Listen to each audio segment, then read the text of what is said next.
ایک صاحب نے سوال کیا ہاتھ پر پرماننٹ مارکر لگ جائے تو وضو کا کیا حکم ہے؟ پرماننٹ مارکر ظاہر ہے کہ وہ پانی نیچے تک پہنچنے میں رکاوٹ نہیں بنتا، جب رکاوٹ نہیں بنتا تو اس سے وضو بھی ہو جائے گا، وضو پہ کوئی فرق نہیں پڑے گا۔ بنیادی طور پہ مسئلہ یہ ہوتا ہے کہ پانی نیچے پہنچ رہا ہے یا نہیں پہنچ رہا، پانی پہنچ رہا ہے تو وضو میں کوئی مسئلہ نہیں ہے۔ اگر مسبوق امام کے ساتھ سلام پھیر دے بھول کر ایک طرف یا دونوں طرف تو کیا سجدہ سہو کرنا پڑے گا؟ محمد وسیم انڈیا یو پی سے۔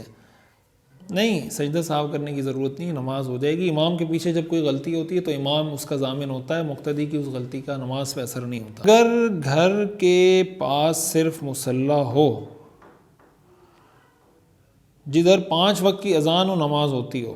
اور کوئی شریف مسجد نہ ہو تو کیا اس میں نماز پڑھنا واجب ہوگا جس طرح مسجد میں نماز پڑھنا واجب ہوتا ہے، یا کبھی کبھار تھکن کی وجہ سے کوئی گنجائش ہو سکتی ہے؟ عادل آسٹرییا سے۔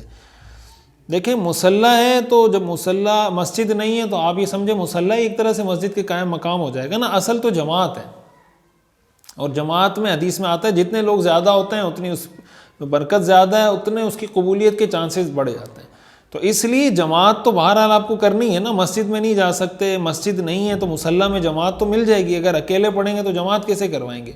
تو جماعت سے نماز پڑھنا تو بہرحال آپ پر لازم ہے نا کہ آپ جماعت کے ساتھ نماز پڑھیں۔ تو کوئی ایسی ضرورت ہے، کوئی مسئلہ ہے، کوئی عذر ہے جس کی وجہ سے نہیں جا پا رہے اور نماز جماعت چھوٹ جاتی ہے تو ٹھیک ہے، لیکن اس کو معمول نہیں بنانا چاہیے۔ مثال کے طور پر آپ عصر میں تھکے ہوئے آتے ہیں کہ یار عصر کی نماز گھر میں ہی پڑھوں گا، اس طرح کا معمول کہ بس مستقل وہ عصر پھر گھر میں ہی چل رہی ہے، یہ طریقہ ٹھیک نہیں ہے، معمول نہیں بنانا چاہیے۔ مفتی صاحب السلام علیکم، میں زید پرنس گوگاوا انڈیا سے، میرا سوال ہے کہ حضور صلی اللہ علیہ وسلم پر درود و سلام پڑھنے کا صحیح طریقہ کیا ہے؟ یہی سوال صحابہ کرام نے رسول اللہ صلی اللہ علیہ وسلم سے کیا تھا، تو رسول اللہ صلی اللہ علیہ وسلم نے ان کو درود ابراہیمی سکھایا تھا۔ اللہم صلی علی محمد وعلی آل محمد کما صلیت علی ابراہیم وعلی آل ابراہیم انک حمید مجید، اللہم بارک علی محمد وعلی آل محمد کما بارکت علی ابراہیم وعلی آل ابراہیم انک حمید مجید۔ صحابہ کرام رضوان اللہ علیہم اجمعین نے جب آپ سے پوچھا کہ یا رسول اللہ ہم آپ پر درود کیسے پڑھیں،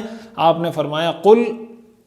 اور آگے آپ نے درود ابراہیمی پڑھایا۔ لہٰذا رسول اللہ صلی اللہ علیہ وسلم پر درود و سلام پڑھنے کا سب سے بہتر طریقہ وہ یہ کہ درود ابراہیمی پڑھا جائے۔ اس کے علاوہ جتنے بھی مسنون، معصور، منقول درود ہیں مختلف الفاظ میں، صلی اللہ علیہ وسلم پورا درود ہے، اللہم صلی علی محمد النبی الامی وعلی آلہ وسلم تسلیما، یہ درود ہے۔ بہت سارے مختلف درود ہیں جو مختلف احادیث سے ثابت ہیں۔ کوئی بھی درود جو حدیث سے ثابت ہے، مسنون اور معصور روایات درود شریف ہے، اس کو پڑھا جا سکتا ہے۔ تو مسنون طریقے کے مطابق درود شریف پڑھیں گے، مسنون کلمات کے ساتھ درود شریف پڑھیں گے تو انشاءاللہ اس کی برکات زیادہ ہوں گی، اس کے اثرات اور ثمرات بھی انشاءاللہ زیادہ ہوں گے۔ ایک صاحب نے سوال کیا ہے، السلام علیکم، میرا مفتی صاحب سے سوال ہے، میں سعودیہ میں رہائش پذیر ہوں مفتی صاحب، ادھر میں نے کار لائسنس لینا ہے ٹرائی پہ، لیکن مسئلہ یہ کہ ادھر کار ٹرائی اور کمپیوٹر ٹرائی فیل کرتا ہے، جان بوجھ کر فیل اس لیے کرتا ہے کہ ادھر پیسے لیتے ہیں اور سیدھا آپ کو لائسنس ملتا ہے۔ ہماری بھی مجبوری ہے مفتی صاحب کا کہ ایک تو یہ لوگ ٹائم ضائع کرتے ہیں اور دوسرا یہ کہ ٹرائی فیل کرتے ہیں، تو مجھے کیا کرنا چاہیے؟ میں پیسوں پہ اگر لائسنس لے لوں تو یہ میرے لیے رشوت ہے کہ نہیں؟ میرا اپنا یہ خیال ہے کہ یہ رشوت ہے لیکن مجبوری ہے، رہنمائی فرمائیں۔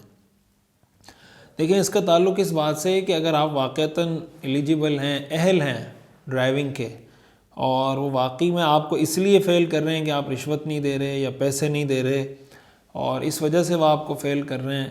آپ کا ٹائم ضائع کر رہے ہیں، پیسے ضائع کر رہے ہیں، تو ایسی صورت میں اپنا حق لینے کے لیے جو آپ رشوت دیں گے تو آپ کو رشوت دینے کا گناہ نہیں ہوگا۔ جو لینے والا ہے اس کو تو ظاہر ہے کہ گناہ ہوگا، وہ تو حرام لے رہا ہے، لیکن آپ کو گناہ نہیں ہوگا۔ لیکن اگر آپ کو وہ صحیح فیل کر رہے ہیں اور جس معیار پہ آپ کو پورا اترنا چاہیے اس معیار پہ آپ پورا نہیں اتر رہے، اس لیے فیل ہو رہے ہیں، تو پھر تو ظاہر ہے اس کا مطلب آپ اہل نہیں ہیں، اور اہل نہ ہونے کی صورت میں اگر آپ رشوت دے کر یہ لیں گے